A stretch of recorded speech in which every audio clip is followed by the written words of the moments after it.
एकीकडे मतदान शांततेमध्ये सुरू आहे तर काही ठिकाणी गोंधळ पाहायला मिळतोय। काही ठिकाणी ईव्हीएम मशीन बंद पडल्याची घटना समोर येते। तर इंदापूर नगर परिषद निवडणुकीच्या दरम्यान या ठिकाणी पोलीस आणि कार्यकर्ते यांच्यामध्ये बाचाबाची झाली। पोलिसांनी कार्यकर्त्यांना ढकलून बाहेर काढल्याची दृश्य, मात्र या गोंधळाचं कारण अद्याप अस्पष्ट आहे। सध्या हा व्हिडिओ आता समोर येतोय।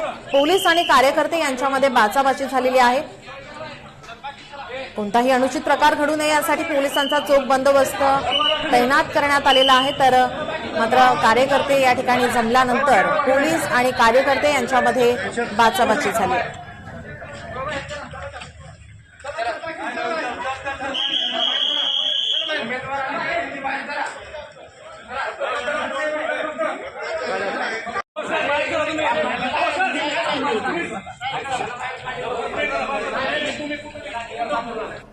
सटाणा येथे या केंद्रावरती आता राडा झाल्याची